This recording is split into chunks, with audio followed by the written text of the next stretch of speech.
উদ্যোগটা করবো খুব সুন্দর মানে বলবোই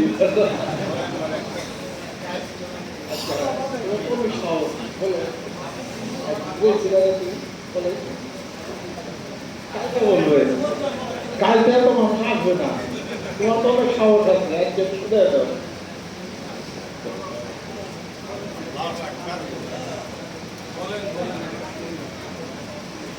যেদিন এখানে আবার আরেকদিন আসবেন ওই দিন আর বেশি আমার মনে গিয়ে আগের বছর আর খুব ভালো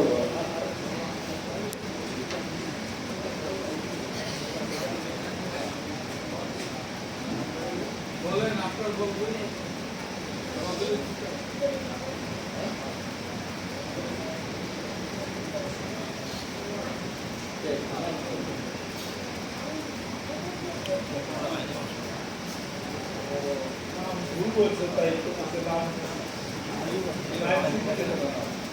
Now we'll sit it.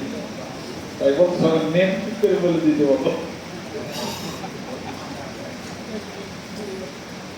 Oh, টাকা দিতেছে তোমাকে আজকে বল এই রবিবার সব আল্লাহ আমার রব এই রবিবার সব বেলে দলে তুমি মনে তারি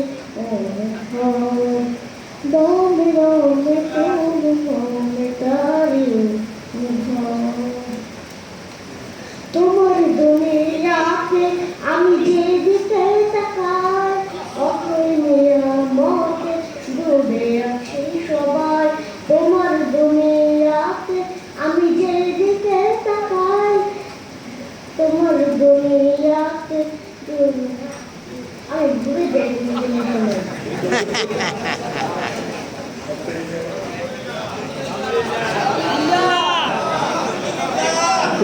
প্রস্তুতি কর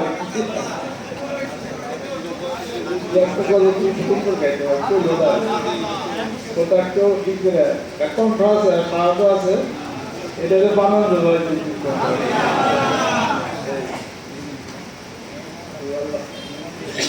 আর এটা তো চেষ্টা করতেছে ছেলে এই বাঘাও নামাজ পড়া যাবে ঘুরে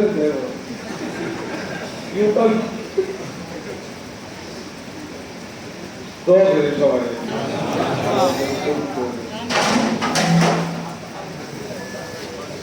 আল্লাহ আজকে তিনটের দিন দিন যাবেন আপনারা তো ছেলেদের খুশি সব রকম ব্যবস্থা কি করছেন কি আচ্ছা আমাদের রব্বানী সাহেব সংক্ষিপ্ত কয়েকটা কথা বললেন খুব কথা খুব কেমন একটা কথা ফালাম্মা তাল্লাহু লিলজামিন ফালাম্মা আসলামা ওয়া তাল্লাহু লিলজামিন যখন পিতা পুত্র দুইজনে একত্রে সম্মত হয়ে গেল ফালাম্মা আসলামা ওয়া তাল্লাহু লিলজামিন পুত্ররা শোয়ানো হলো ইসমাইল জগৎ হয়েই যায় একবার আমি মাঝে মাঝে চিন্তা করি যে কি একটা বিষমত্ব বৃদ্ধ বয়সের পুত্র ইসমাইল তারা জন্ম করতেছে স্কুলিতে আল্লাহ খুশি যখন হয়েই যায় সাথে সাথে আল্লাহ জিবরাইল ফেরেশতাকে দিয়ে ওয়ানাতাইনাহু আইয়া ইব্রাহিম ক্বাদ সাদ্দাকতা রুইয়া ওয়া কাযা ইন্না কাযালিকা আল্লাহ তখন বলেন যে আমি তখন বললাম হে ইব্রাহিম তোমার স্বপ্ন সত্যে পরিণত হয়ে গেছে ইন্না কাযালিকা নাজিল মুহসিনিন এভাবেই আমি মুহসিন বান্দাদেরকে আমি প্রতিদান প্রদান করে থাকি ইন্না হাযা লাহু বালাউন মুবিন যাবো ছুটি তোমার আটকে রাখছি ভাই আরেকদিনের ওই সময় যদি জিবরাসনের তোমরা নেয় আনি আসতে জবাব নিয়ে যায় ওই দিন যদি এই কোম্পানি জনদিত হয়ে যেত প্রত্যেকে তার নিজের আপন সন্তান যাকে আদরে আল্লাহর রাস্তায় দিল। কত প্রাকৃতিক ঘটনা। ইব্রাহিম আলাইহিস সালাম ইসমাইল যদি আবার নড়াচড়া করে হাত ভাঙছে পাও ভাঙছে, যদি একটু নড়াচড়া করে যদি, তখন ইসমাইল আলাইহিস সালাম বলছে, পিতা আমার হাতের বানটা ছেড়ে দেন, আর আমার পায়ের বানটা ছেড়ে দেন। কেন? মানুষের বলবে যে ইসমাইল রাজি ছিল না, জোর করে তাকে হাত পাও বাঁধতে তাকে জমা করছে।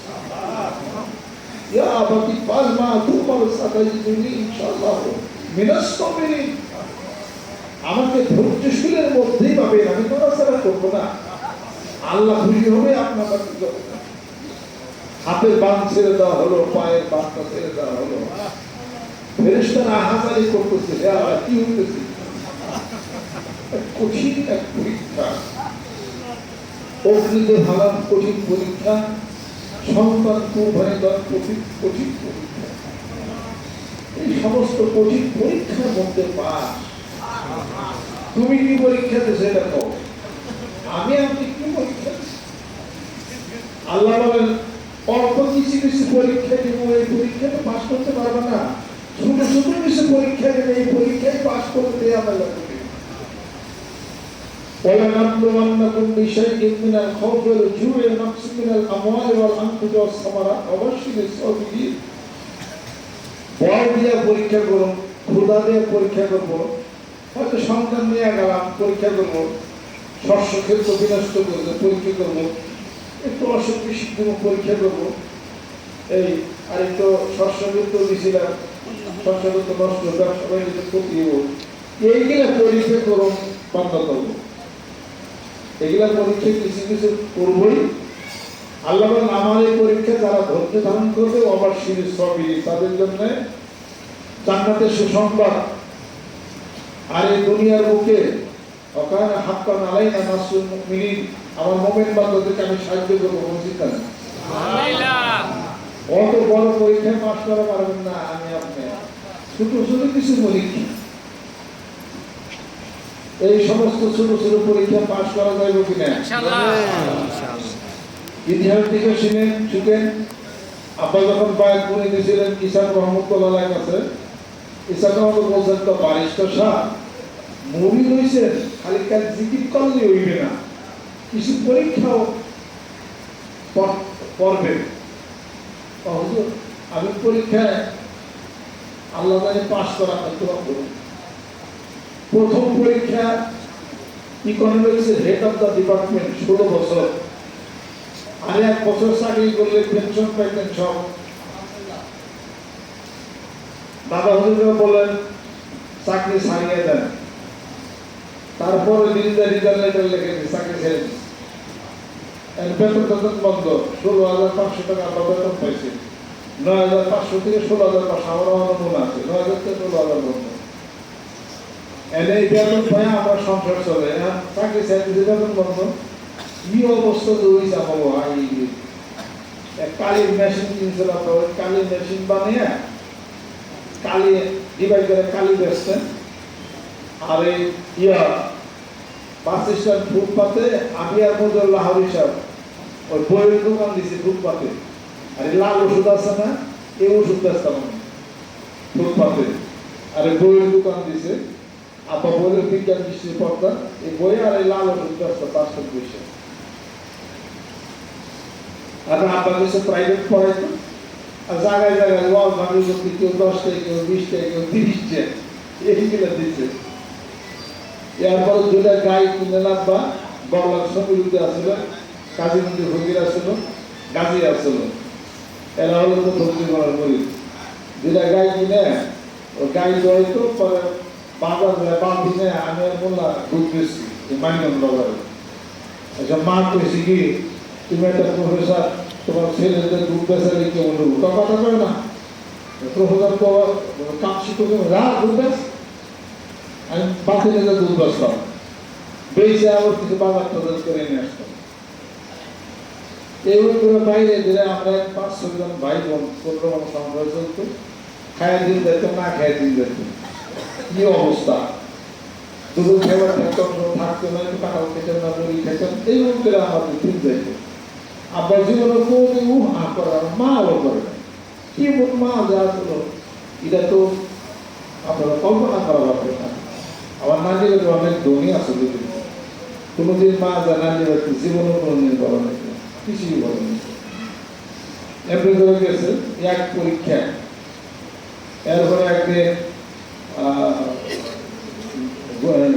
তোর মনে গেছে দাদা হুজুর বলতো বারিস্টার সাহেব কেমন বুঝে চাকরি ছাড়িয়া বিপদ হয়েছে, বুঝেন কেমন ভালোই বুঝে আপনার আমার কমাই খারাপ। এরপরে নানি বেরিয়ে গেছে, মা যায় করছিল ওই হ্যাঁ না জামাই গুলো চাকরি ছাড়ছে, ছাড়ছে তো কারণ কি পিঠে হুকুম দিছি, আরে বিকে করে গাড়ি বের করা। মা যায় কইছে আমার কাছে, বাবা তো বলে তুমি বিকে করে চাকরি ছেড়ে দিছ, এই সাপ আসছে কয় তো বিকে করে অন্য কাম করতে বলে তুমি কে মনে বিকে অর্থ করে কি আর হাত আছে জীবন কোনদিন বেড়া দেখি আপনার, আপনার কোনদিন এই বেড়া দেখি না। আই উপাস আছে না, কি হলো আরে সর্বনা ও কোন খেলতে এগুলো জীবন উপযোগী। যে হাই হতাশ করে না আল্লাহ তার হাই হতাশ করাইব না, বন্ধ করে দিল। যত হাই হতাশ করবা তত বাড়িয়ে দিতে, এটা কোন ধরনের কেমনি হাই হতাশ করো, আর জমি হারাই গেছি, আর সাইকেল হারাইছি, আর চাকরি হারাই গেছি, হাই হতাশ করো। তুমি যখন মহিলা ধরবে তখন হাই হতাশ করা মহিলা পাওয়া গেছে, তুমি বলে তো সমস্যা তবে ধরে থাকবা না, এত হাই হতাশ। আল্লাহ রহমত থেকে নিরাশ করো গেল।